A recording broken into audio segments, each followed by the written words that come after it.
Assalamualaikum warahmatullahi wabarakatuh. Kali ini kita akan membahas materi sistem persamaan linear homogen dan non-homogen dengan dosen pengampu Ibu Dr. Mauli Wahyuni, MPD. Yang pertama yaitu konsep sistem persamaan linear homogen. Persamaan linear homogen adalah sistem persamaan linear di mana semua ruas kanan dari persamaan sama dengan 0. Atau dalam bentuk matriksnya AX sama dengan 0. Selanjutnya, sifat-sifat sistem persamaan linear homogen. Yang pertama, solusi trivial. Yang kedua, superposisi solusi. Yang ketiga, jumlah solusi. 4, hubungan dengan determinan. Yang kelima, null space, yaitu kumpulan semua solusi membentuk subruang vektor yang disebut null space atau ruang nol dari matriks A. Dan linearitas. Metode penyelesaian sistem persamaan linear homogen. Yang pertama yaitu metode eliminasi Gauss. Metode ini digunakan untuk menyederhanakan sistem persamaan dengan mengubahnya ke bentuk segitiga bawah menggunakan operasi baris dasar. Terdapat pada gambar langkah-langkah dan contohnya. Langkah eliminasi, kurangi baris kedua dengan 2 kali baris pertama. Dari sini kita peroleh sistem yang setara, X tambah 2Y kurang Z sama dengan 0. Ambil T sebagai parameter bebas, X sama dengan T, Y sama dengan min setengah T, Z sama dengan T. Solusi, X sama dengan T, 1, min setengah, 1. Selanjutnya, metode eliminasi Gauss-Jordan. Metode ini merupakan perpanjangan dari eliminasi Gauss, di mana bentuk akhir sistem diubah menjadi bentuk echelon baris tereduksi. Langkah-langkahnya yang pertama, ubah matriks augmented ke bentuk echelon baris atau eliminasi Gauss. Yang kedua, lanjutkan dengan operasi baris hingga elemen utama dalam setiap kolom bernilai 1 dan elemen lain di kolom tersebut bernilai 0. Dan yang ketiga, identifikasi variabel bebas dan nyatakan solusi dalam bentuk parametrik. Berikut adalah contohnya. Tentunya kita gunakan eliminasi Gauss. Gunakan Gauss-Jordan dengan membagi baris pertama dengan 1. Sudah 1 jadi tidak berubah dan pastikan setiap kolom utama hanya memiliki satu angka dengan elemen lainnya 0. Hasil akhirnya tetap X sama dengan T, Y sama dengan min setengah T, dan Z-nya sama dengan T. Solusinya tetap sama. Lalu, lanjut ke metode matriks dan determinan. Metode ini menggunakan konsep ring matrix dan teorema Kronecker-Kaplan untuk menentukan apakah sistem memiliki solusi non-trivial. Langkah-langkahnya yang pertama, hitung rank dari matriks koefisien A. Yang kedua, bandingkan dengan jumlah variabel n. Jika rank A sama dengan n, hanya ada solusi trivial.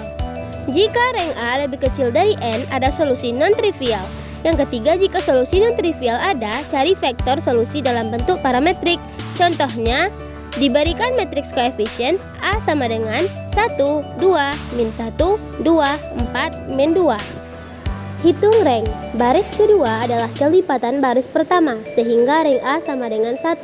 Karena jumlah variabel n sama dengan 3 dan rank A sama dengan 1 lebih kecil dari 3, maka ada solusi non-trivial. Solusi dihitung sama seperti metode sebelumnya. X sama dengan T, 1, min setengah, 1. Jadi, kesimpulan dari ketiga metode tersebut adalah yang pertama, metode eliminasi Gauss berguna untuk menyederhanakan sistem hingga bentuk echelon baris. Yang kedua, metode eliminasi Gauss-Jordan menyelesaikan sistem hingga bentuk yang lebih tereduksi. Lalu yang ketiga, metode matriks dan determinan digunakan untuk menentukan keberadaan solusi non-trivial dengan melihat rank matriks. Selanjutnya, konsep sistem persamaan linear non-homogen. Sistem persamaan linear non-homogen adalah sistem persamaan linear yang memiliki bentuk umumnya AX sama dengan B. Sistem ini disebut linear karena semua variabel muncul dalam pangkat 1 dan tidak dikalikan satu sama lain. Ada beberapa jenis solusi. Yang pertama, solusi unik. Jika determinan matriks A tidak 0 dan sistem memiliki jumlah persamaan sama dengan jumlah variabel. Yang kedua, tak hingga solusi. Jika terdapat variabel bebas, misalnya ketika jumlah variabel lebih banyak daripada jumlah persamaan. Lalu yang ketiga, tidak ada solusi jika sistemnya inkonsisten atau misalnya terjadi kontradiksi seperti 0 sama dengan 5. Jika sistem non-homogen memiliki solusi khusus XP, maka solusi umumnya adalah X sama dengan XP tambah XH. Dengan XH adalah solusi dari sistem homogen terkait AX sama dengan 0. Sistem ini sering muncul dalam berbagai bidang seperti fisika, teknik, ekonomi, dan ilmu komputer. Yang pertama, eliminasi Gauss dan substitusi mundur. Metode ini mengubah sistem persamaan menjadi bentuk segitiga atas, lalu menyelesaikannya dengan substitusi mundur. Langkah-langkah eliminasi Gauss: yang pertama, tulis dalam bentuk matriks augmented. Yang kedua, gunakan operasi baris elementer. Yang ketiga, gunakan substitusi mundur. Lalu yang kedua ada eliminasi Gauss-Jordan. Metode ini adalah penyempurnaan eliminasi Gauss. Tujuannya adalah mengubah matriks menjadi bentuk echelon baris tereduksi atau reduced row echelon form RREF, di mana elemen pada diagonal utama adalah 1 dan elemen lainnya kolom yang sama adalah 0. Langkah-langkah eliminasi Gauss-Jordan: yang pertama, lakukan eliminasi Gauss. Yang kedua, lanjutkan operasi baris elementer. Yang ketiga, solusi langsung diperoleh.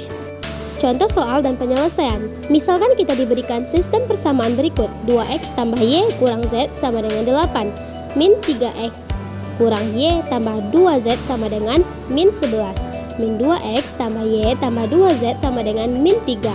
Solusi dengan eliminasi Gauss kita tulis dalam bentuk matriks augmented berikut.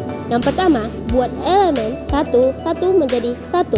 2. Nolkan elemen di bawah elemen utama pertama dengan operasi baris. Yang ketiga, lanjutkan hingga terbentuk segitiga atas. Lalu yang keempat, gunakan substitusi mundur untuk menyelesaikan sistem. Solusi dengan eliminasi Gauss-Jordan: setelah mendapatkan bentuk segitiga atas eliminasi Gauss, yang pertama, lanjutkan operasi baris hingga matriks menjadi bentuk identitas. Lalu yang kedua, dari bentuk identitas langsung diperoleh nilai setiap variabel. Itulah penjelasan dari saya. Terima kasih. Wassalamualaikum warahmatullahi wabarakatuh.